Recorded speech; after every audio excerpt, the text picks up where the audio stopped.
712 ईस्वी में हुए अरोर के युद्ध में सिंध शासक राजा दाहिर की मृत्यु के बाद सिंध पर खलीफाओं का शासन काबिज होता है, जो उस समय हिंदुस्तान के लिए एक बड़ा परिवर्तन लाने वाली थी। इसी समय से हिंदुस्तान में इस्लाम में धर्म परिवर्तन का सिलसिला शुरू होता है। हालांकि इससे पहले राशिदुल खलीफा अली के समय में भी सिंध के कुछ जाट इस्लामी प्रभाव में जरूर आए थे और खलीफा अली के साथ उनके षड्यंत्र के खिलाफ युद्ध भी किए थे, जिसे बैटल ऑफ कैमल्स के नाम से जाना जाता है। लेकिन ये इस्लामी प्रभाव उतने नहीं थे जितने बिन कासिम के सिंध पर जीत के बाद हुए। हालांकि इस युद्ध के बाद राजा दाहिर को पाकिस्तान में आज भी सम्मान की दृष्टि से देखा जाता है और सिंध में तो राजा दाहिर को हीरो के रूप में मानते हैं। पाकिस्तान के प्रमुख इतिहासकारों में से एक तारीख फतेह ने भी कहा था कि सिंध के राजा दाहिर को पाकिस्तान के किताबों में होना चाहिए। लेकिन वहीं दूसरी तरफ पाकिस्तान उस समय के हिंदुस्तान में बिन कासिम को हिंदुस्तान का पहला मुसलमान मानता है और धर्म के नजरिए से भी बहुत तवज्जो देता है। लेकिन प्रश्न ये उठता है कि अब अरबों का सिंध पर जीत होने के बाद और खलीफाओं के साम्राज्य में शामिल होने के बाद भी इनका साम्राज्य का विस्तार भारत में ज्यादा क्यों नहीं बढ़ पाया और क्यों कुछ सालों बाद ही ये अरबी वापस क्यों चले गए और इनके आक्रमणों का सिलसिला क्यों रुक गया? इसके पीछे के कारण को आइए जानते हैं। इसके पीछे तीन बड़े कारण हैं। पहला, खलीफा की गद्दी को लेकर होने वाला विवाद, जो कि इस तरह की कलह का कारण बनता है कि उमैयद खलीफा अल वालिद और उसके बाद चाहे खलीफा सुलेमान हो या फिर अब्बासियों का खलीफा आंदोलन या मवालियों का आंदोलन। आपको बता दें कि अरबी खलीफाओं के समय गैर अरबी क्षेत्रों के लोगों को निगलेक्ट किया जाता था और अरबी उन्हें मवाली कहते थे। हालांकि बाद में खुद अरबी भी खलीफा साम्राज्य में इग्नोर किए जाने लगे थे, जिससे फितना या गृह युद्ध की स्थिति आ गई थी और इसी वजहों से आने वाले सभी खलीफाओं का पूरा ध्यान अपनी गद्दी, अपनी खिलाफत को मजबूत करने में ही लगा रहा। और इसके बाद आने वाले समय में तो खिलाफत और इनकी विचारधारा को ही लेकर कई गुट बन गए, जो हमेशा एक दूसरे के खिलाफ षड्यंत्र में ही उलझे रहे और यही वजह था कि खलीफा साम्राज्य का ध्यान भारत से कम हो गया। वहीं दूसरा कारण भारत में छोटे छोटे ही सही लेकिन शक्तिशाली राज्यों का उदय होना, जैसे गुर्जर प्रतिहार वंश, गुहिल राजपूत वंश, बादामी के चालुक्य वंश, जो कश्मीर से लेकर दक्षिण में कर्नाटक तक फैले हुए थे और इसके लिए अरबों को उतनी ही बड़ी लड़ाई लड़नी पड़ती, जो उस समय की परिस्थिति के हिसाब से उनके लिए प्रैक्टिकल नहीं था, क्योंकि इससे ज्यादा जरूरी तो उन्हें अपने साम्राज्य को मजबूत करने में लगाना था। और आगे चलकर तीसरा बड़ा कारण बना राजपूतों का उभरना, जिससे अरबों का भारत में साम्राज्य फैलने की लहर रुक गई। हम आने वाले वीडियोस में इन सभी कारणों और कहानियों को एक एक करके गहराई से जानेंगे। लेकिन अभी अरबी प्रभावों पर चर्चा करते हैं जो हिंदुस्तान पर पड़ा। वहीं इस बात पर भी गौर किया जा सकता है कि उस समय अरबों का ध्यान सिर्फ मकरान के क्षेत्र से अरब सागर में होने वाले व्यापार और समुद्री डाकुओं तक ही सीमित था। एक बात और बता दें कि ज्यादातर हम में से यही जानते हैं कि अरबी खलीफाओं का ये आक्रमण इस्लामिक कट्टरपंथ के साथ आए थे, तो ये अधूरा सच है। वास्तव में अरबी खलीफाओं का ये युद्ध धर्म युद्ध के नाम पर जरूर हुआ था, लेकिन इनमें ज्यादातर सेक्युलर या धर्मनिरपेक्ष थे और भारत में इन्होंने इस्लाम में धर्म परिवर्तन भी कराए, लेकिन सामाजिक और सांस्कृतिक और जातीय व्यवस्था को भी बदलने की कोशिश नहीं की और सामाजिक सांस्कृतिक व्यवस्थाएं वैसी ही बनी रहीं।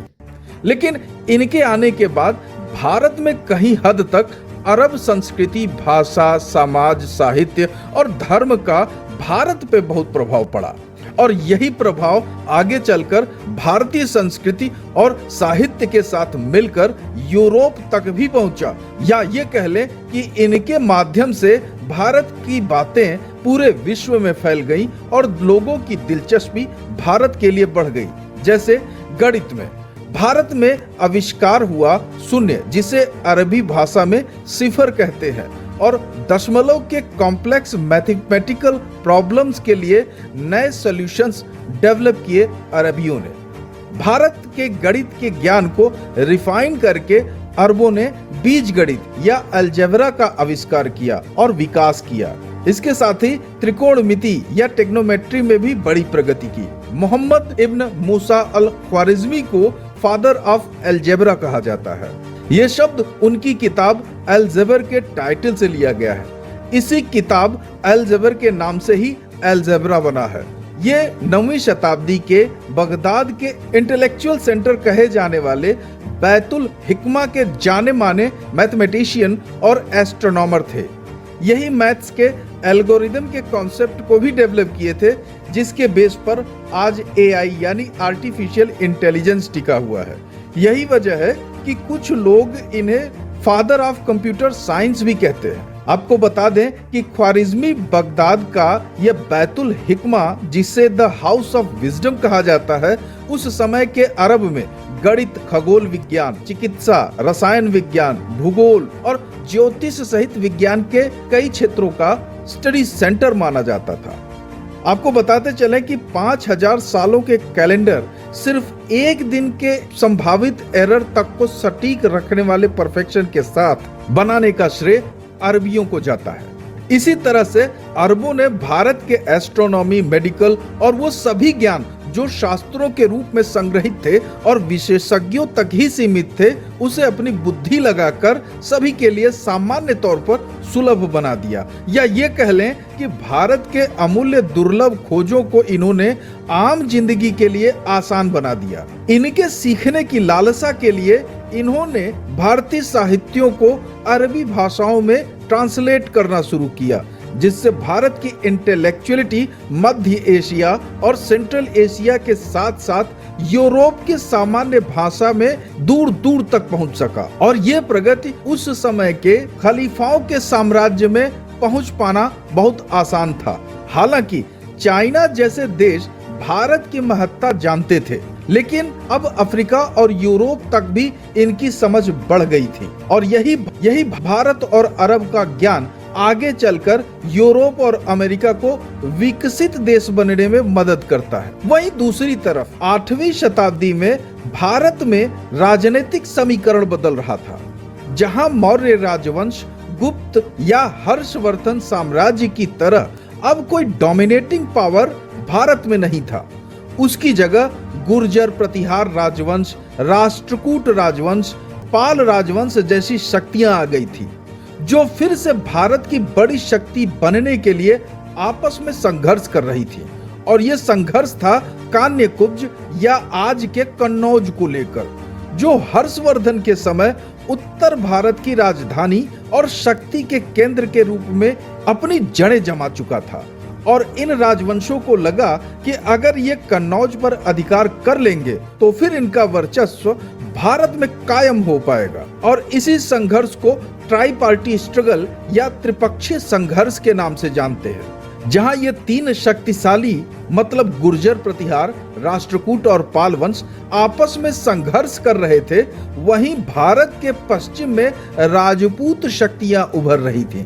छोटे छोटे इन राज्यों के संघर्ष में कोई भी ऐसी शक्ति नहीं बन पाई जो भारत को फिर से राजनैतिक तौर पर एक कर पाए, बल्कि इनके संघर्ष से भारत की राजनीतिक शक्ति का ऐसा खोखलापन सामने आया जिससे बाहर के आक्रमणकारियों का मनोबल और बढ़ गया। बल्कि खुद भारत की 8वीं से 11वीं शताब्दी के बीच का इतिहास इतना उलझा हुआ है कि कई इतिहासकार इसे डार्क एज मानते हैं, जहां इन राजपूतों के राज्यों की कहानी कुछ लिखित दस्तावेजों और लोक कथाओं के आधार पर ही समझी जा सकती है। दोस्तों, भारत के इस इतिहास के जानने के क्रम में हम आने वाले वीडियोस में गुर्जर प्रतिहार, राष्ट्रकूट और पाल राजवंश के संघर्ष और इनकी भारत को दिए जाने वाले विरासतों को समझेंगे और जानेंगे कि भारत के इतिहास में इनका क्या योगदान रहा। मिलते हैं अगले वीडियो में, तब तक अपना ख्याल रखिए। जय हिंद।